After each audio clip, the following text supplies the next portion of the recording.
പാർട്ടിയെക്കുറിച്ചും സ്ഥാനാർത്ഥി നിർണയത്തെക്കുറിച്ചും സംസാരിക്കുകയാണ്. നമുക്കറിയാം, കഴിഞ്ഞ 5 വർഷകാലത്തോളമായിട്ട്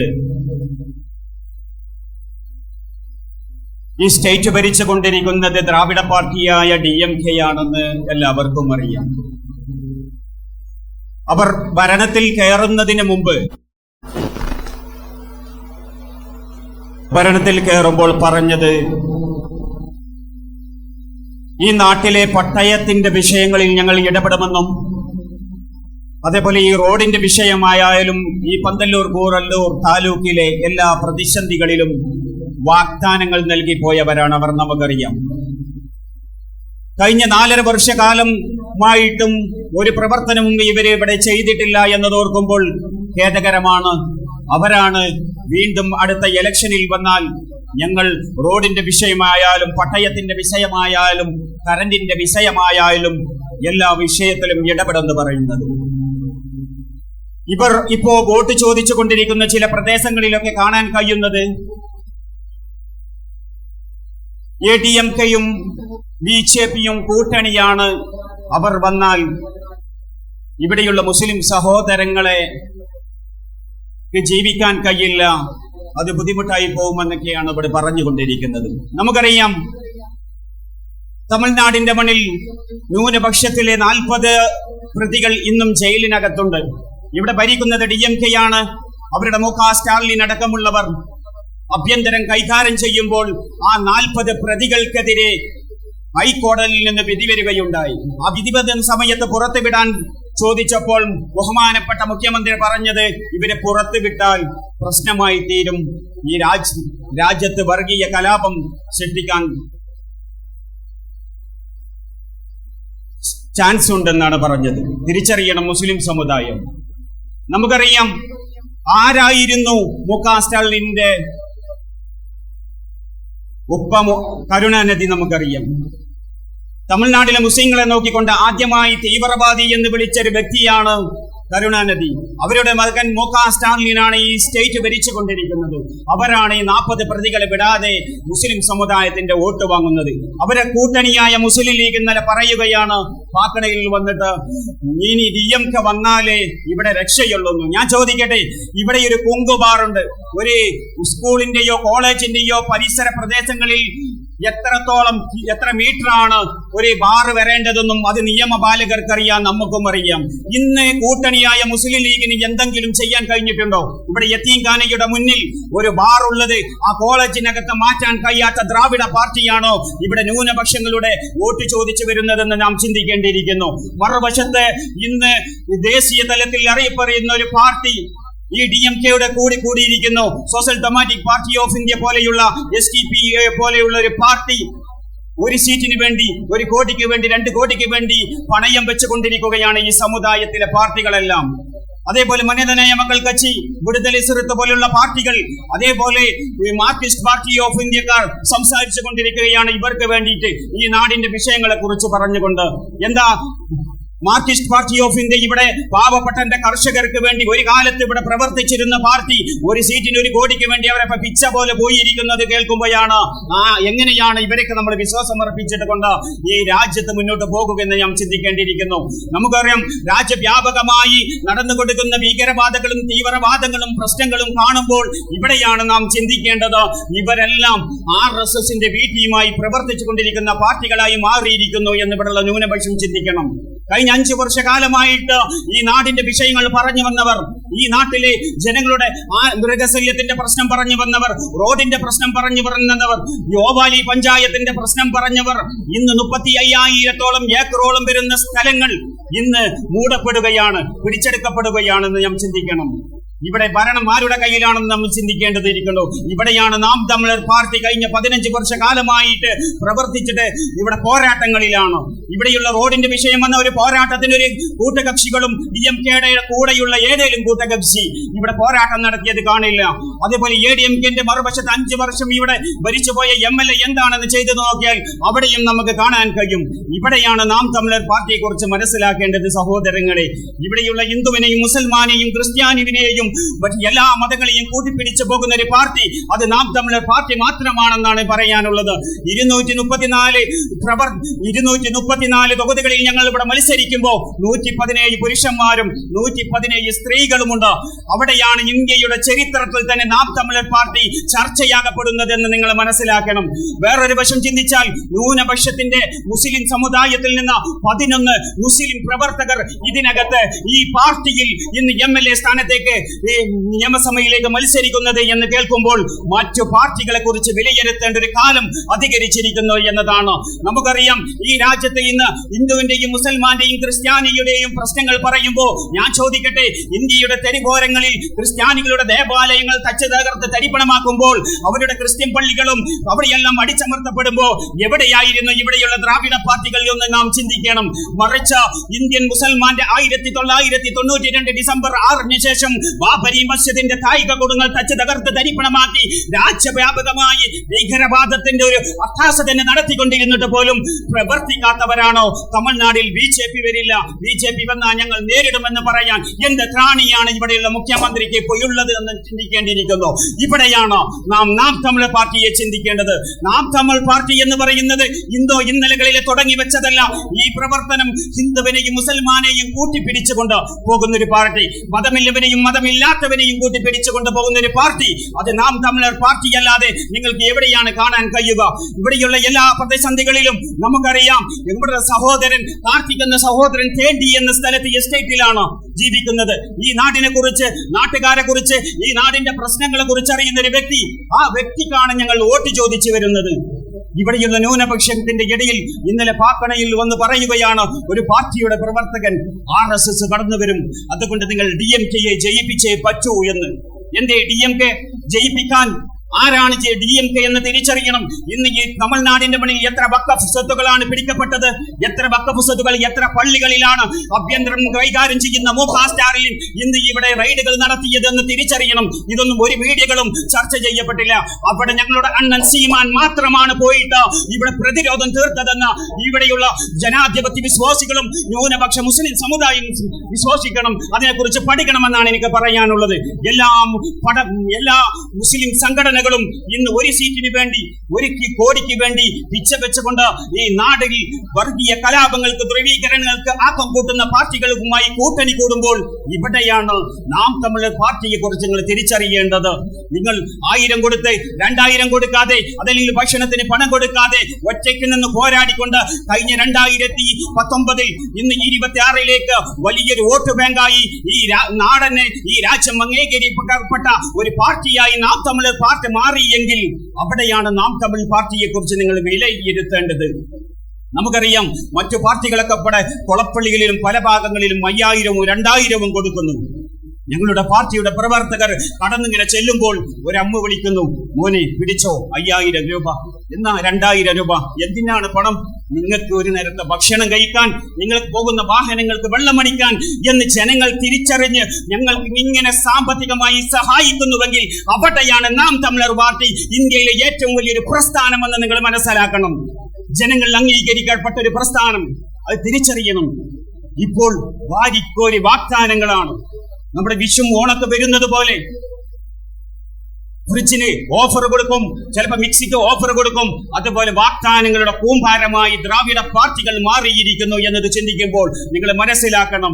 ഇവിടെ മിക്സി കൊടുക്കും, ജയിച്ചാൽ ഞങ്ങൾ ജയിച്ചു വന്നാൽ 1000-ഉം 2000 കൊടുക്കുമെന്ന് പറയുമ്പോൾ ഈ കഴിഞ്ഞ 2 മാസങ്ങൾക്ക് മുമ്പേ 10.5 ലക്ഷം കോടി കേന്ദ്രത്തിൽ നിന്ന് കടമെടുത്തുകൊണ്ട് ഈ ഇലക്ഷന് സമയം അടുത്തപ്പോൾ 5000 രൂപ വെച്ച് കൊടുക്കുക. എന്തിനാ എന്ന് ബഹുമാനപ്പെട്ട മുഖ്യമന്ത്രിയോട് ചോദിച്ചപ്പോ ഏപ്രിൽ മാസത്തിൽ എന്തെങ്കിലുമൊക്കെ ചിലവ് ചെയ്യാൻ അവർക്കത് മതിയാവുമെന്ന്. എന്തേ ഈ 4.5 വർഷക്കാലം 5000 രൂപ കൊടുക്കുമ്പോ എത്ര ഏപ്രിൽ മാസം വന്നു? എവിടെയായിരുന്നു ആ ഏപ്രിൽ മാസത്തെ? മറന്നുപോയി. ഇലക്ഷനെ ബന്ധപ്പെട്ടുകൊണ്ട് അടുത്ത് വന്നപ്പോൾ 5000 കൊടുക്കുന്നുവെങ്കിൽ ഇവർ നിങ്ങളുടെ വോട്ട് ബാങ്ക് ലക്ഷ്യം വെച്ചിട്ട് മാത്രമാണ് നടത്തുന്നതെന്ന് തിരിച്ചറിഞ്ഞ് പ്രവർത്തിക്കേണ്ട കാലമാണ്. കഴിഞ്ഞ 50 വർഷക്കാലമായിട്ട് ഈ നാടിനെ മുക്കോടുകൂടി മുടിച്ചുകൊണ്ടിരിക്കുന്ന പാർട്ടികൾക്ക് വീണ്ടും നമ്മൾ വോട്ട് കൊടുക്കണോ എന്ന് തീരുമാനിക്കേണ്ടതുണ്ട്. നമുക്ക് വേണ്ട നമ്മുടെ തലമുറയ്ക്ക് ഇവിടെ ജീവിക്കണമെങ്കിൽ തിരിച്ചറിയണം സഹോദരങ്ങളെ, എന്താണ് ഈ 50 വർഷക്കാലം? വർഗീയ കലാപങ്ങളുടെ ഒരു തൊട്ടൂരം. അതിന് പുറമെ ഈ നാടിനെ വഞ്ചിക്കുന്ന, ഈ നാട്ടുകാരെ വഞ്ചിക്കുന്ന, നമ്മുടെ വോട്ട് ബാങ്കിനെ വഞ്ചിച്ചുകൊണ്ട് നിൽക്കുന്ന ഈ സ്ഥലത്താണ് ഇവരുടെ 3 കക്ഷികളുടെയും മുന്നിൽ ഒറ്റ കക്ഷിയായി കൂട്ടണിയില്ലാതെ ഒറ്റയ്ക്ക് മത്സരിക്കുന്ന നാം തമിഴർ പാർട്ടിയുടെ സഹോദരൻ കാർത്തിക് വരുന്നത് തിരിച്ചറിയണം. ഒരു പണവും 1000 കൊടുക്കാതെ, 1000 2000 ഭക്ഷണവും കൊടുത്ത് ആളെ കൂട്ടിയിട്ട് സിന്ദാബ എന്ന് പറഞ്ഞ് പടക്കവും പൊട്ടിച്ച് പാട്ടും കൂത്തും ഇട്ട് ആളെ കൂട്ടി വന്നാൽ വോട്ട് കിട്ടുമെങ്കിൽ അത് തിരിച്ചറിഞ്ഞോളൂ. ജനങ്ങൾ തിരിച്ചറിഞ്ഞു കഴിഞ്ഞു. ഇവിടെ ജനാധിപത്യം പുലരാൻ പോകുന്ന 2026 ഇലക്ഷനിൽ നാം തമിഴർ പാർട്ടി തമിഴ്നാടിന്റെ മണ്ണിൽ വലിയൊരു പ്രതിസന്ധികൾക്ക്, ഘട്ടങ്ങൾക്ക് കൂട്ടിയിരുന്നവർക്കെതിരെ ഇവിടെ രാജ്യസഭയിലേക്ക് ഞങ്ങൾ കടന്നു ചെല്ലും. നാം തമിഴർ പാർട്ടി തമിഴ്നാടിന്റെ മണ്ണിൽ ചരിത്രം കുറിക്കുക തന്നെ ചെയ്യും. ഈ ഭയപ്പാടിലാണ് 5000 2000 കൊടുക്കുന്നത്. ജനാധിപത്യത്തെ വിൽക്കുക. ആ ജനാധിപത്യത്തെ എന്തിനാ വിൽക്കുന്നത്? നമ്മുടെ അവകാശത്തെ 5000-നും 2000-നും വന്ന് ഇന്ന് വോട്ട് നിങ്ങൾ നൽകുമെങ്കിൽ നാളെ ഇവർ വന്ന് പറയും നിങ്ങളുടെ വീട്ടിലേക്ക് 10,000-ഉം 20,000-ഉം തന്ന് വേറെ സാധനങ്ങൾ ചോദിക്കും. അതിപ്പോ തിരിച്ചറിഞ്ഞോളൂ. പലതും ചോദിക്കും. നമ്മളെ വീട്ടിലുള്ളത് തിരിച്ചറിയണം. ജനാധിപത്യത്തെ വിൽക്കുക എന്താണ്? ജനാധിപത്യത്തിൽ സ്വന്തം അവകാശം 5000-ന് വേണ്ടി, 2000-ന് വേണ്ടി, ഒരു ബ്രാൻഡി കുപ്പിക്ക് വേണ്ടി.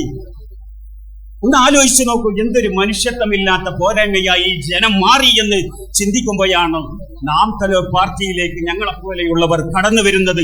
ഈ ദ്രാവിഡ പാർട്ടികളുടെ കൊള്ളത്തരവും തിരിച്ചറിഞ്ഞുകൊണ്ട് ഈ പാർട്ടിയിലെ നാം തമിഴർ പാർട്ടിയല്ലേ, അത് തമിഴരുടെ പാർട്ടിയല്ലേ, തമിഴരുടെ പാർട്ടി തന്നെയാണ്, യാതൊരു സംശയവുമില്ല.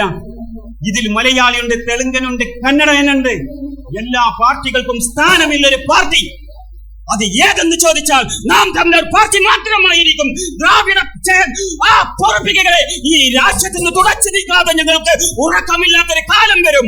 അന്ന് നിങ്ങളുടെ ഓരോ കരങ്ങളും ഞങ്ങളുടെ അണ്ണൻ സീമാൻ സ്റ്റാലിൻ, സ്റ്റാലിന്റെ അടുത്ത് നിൽക്കുന്നത് പോലെ നിൽക്കുമ്പോൾ കാലിലിട്ട് ചവിട്ടുന്നൊരു ദിവസം, ആ ദിവസത്തിന് വേണ്ടി കാതോർത്ത് നിൽക്കുന്നവരാണ് നാം പാർട്ടിയുടെ പ്രവർത്തകരെന്ന് നിങ്ങൾ ചിന്തിച്ചോളൂ. തിരിച്ചറിയണം സഹോദരങ്ങളെ. എന്താണ് നിങ്ങൾ കരുതിയത്? പറയാ, നാം തമിഴർ പാർട്ടി പോരാട്ടം ചെയ്യാൻ പാടില്ല, നാം തമിഴർ പാർട്ടി സമരം ചെയ്യാൻ പാടില്ല, നാം തമിഴർ പാർട്ടി ചപ്പിന്റെ വില കുറിച്ച് പറയാൻ പാടില്ല, നാം തമിഴർ പാർട്ടി റോഡിന്റെ വിഷയങ്ങൾ പറയാൻ പാടില്ല. ഓവാലി പഞ്ചായത്തിലേക്ക് കല്ലും മുള്ളും കൊണ്ടുപോകണമെങ്കിൽ അതിൽ നിങ്ങൾ ഇടപെടരുത്, നിങ്ങൾ റോഡിന്റെ വിഷയത്തിൽ ഇടപെടരുത്. അപ്പൊ എന്താ? ജനാധിപത്യ രാജ്യമല്ലേ ഞങ്ങൾ? ഈ രാജ്യത്തെ പെറ്റ് വളർന്നവരല്ലേ സഹോദരങ്ങളെ? ചിന്തിക്കണം. എന്താണ് നിങ്ങൾ ഉദ്ദേശിക്കുന്നത്? നിങ്ങളിപ്പം കൂട്ടണി കൂടണമെന്നാണോ? എങ്ങനെ സഹോദരങ്ങളെ ഈ കൊള്ളയടിക്കുന്ന കള്ളന്മാരുടെ കൂടെ കൂട്ടുകൂടാൻ പറ്റുമോ? നാം തമിഴർ പാർട്ടി കൂടുന്നതല്ല. ഇതിന്റെ ദേശീയ തലവരുടെ പേര് കേട്ടാൽ തന്നെ നിങ്ങൾക്ക് മനസ്സിലാകും. കൊള്ളന്മാരെയും പ്രതിരോധിച്ച് പ്രവർത്തിച്ച പ്രഭാകരന്റെ സീമാനന്റെ തമ്പികളാണ് ഞങ്ങളെന്ന് നിങ്ങൾ മനസ്സിലാക്കണം. ആരെയാണ് നിങ്ങൾക്ക് കൂട്ടണി കൂട്ടുന്നത്?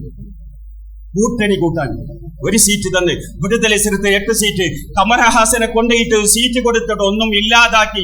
ജനങ്ങൾക്ക് ഇപ്പൊ ആരെയും വിശ്വാസമില്ല ഒരു പാർട്ടിയിലും. ഇവിടെ DMK-ന്റെ വോട്ട് ചോരാൻ പോകുകയാണ്, ADMK-യുടെ വോട്ടും ചോരാൻ പോകുകയാണ്. പിന്നൊരു പാർട്ടി ഉണ്ട്, അത് പറയാതിരിക്കുക. എന്തിനാണ് ആ പാർട്ടി? ഒരു കൊള്ളുകയില്ലാത്തൊരു പാർട്ടി. ആരാ നിങ്ങളെ പാർട്ടിയുടെ കൊള്ളുക? എന്താ വെച്ചാൽ ദളപതി ഇതന്നെ അപസ്മാരം കുറിച്ച പോലെ എന്തൊരു പാർട്ടി. തിരിച്ചറിയണം സഹോദരങ്ങളെ, അങ്ങനെ ഒരു പാർട്ടി വെറുതെ വോട്ട് ബാങ്ക്. നിങ്ങൾ ഈ 2026 ഇലക്ഷന്റെ വോട്ട് നമുക്ക് പ്രതിരോധമാണ്. ഈ വോട്ട് നമ്മുടെ അവകാശമാണ്. ഈ നാടിന്റെ നിലനിൽപ്പ്, ഈ നമ്മുടെ വരുന്ന തലമുറയുടെ നിലനിൽപ്പിന് വേണ്ടി 2026 ഇലക്ഷൻ നമ്മൾ പറയുന്നത് നാം തമിഴർ പാർട്ടിക്ക് വോട്ട് ചെയ്യൂ എന്നാണ്.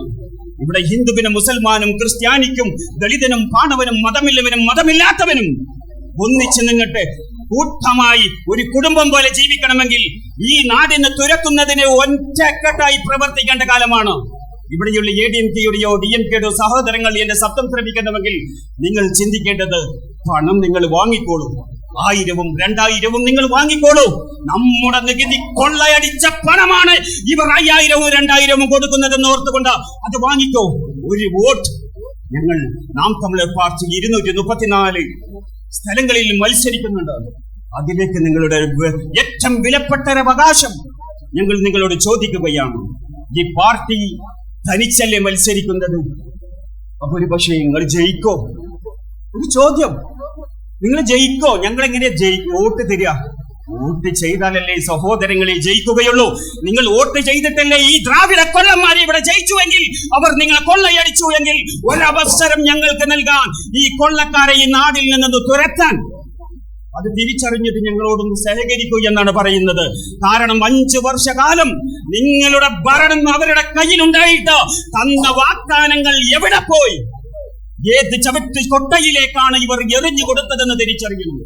അപ്പോഴാണ് നാം തമിഴർ പാർട്ടിയുടെ വീര്യം നിങ്ങൾക്ക് മനസ്സിലാകുക. അധികാരമില്ലാതെ ഈ നാടിന്റെ വിഷയങ്ങളിൽ ഇവിടെ പ്രതിരോധ സംവിധാനത്തിലുണ്ടായിരുന്ന ഒരു പാർട്ടി, സമരപന്തയത്തിലുണ്ടായിരുന്ന ഒരു പാർട്ടി, അത് നാം തമിഴർ പാർട്ടി മാത്രമാണ്. നമുക്കറിയാം, ഈ മുസ്ലിം സഹോദരങ്ങളുടെ പ്രശ്നങ്ങൾ പറഞ്ഞുകൊണ്ട് ദ്രാവിഡ DMK അടക്കമുള്ള ADMK അടക്കമുള്ളവർ വോട്ട് ചോദിക്കാൻ വരുന്നുവെങ്കിൽ എന്റെ ശബ്ദം ശ്രവിക്കുന്ന മുസ്ലിം സമുദായവും ക്രിസ്തുക്കയിലെയും ദളിത് വിഭാഗനും പാണവനും മൂർച്ചവനും എല്ലാവരും ഒന്നിച്ചു നിന്ന് പ്രതിരോധിക്കേണ്ട ഒരു കാലമാണ്. രാജ്യത്തിന്റെ പോക്ക് അങ്ങോട്ടാണ്.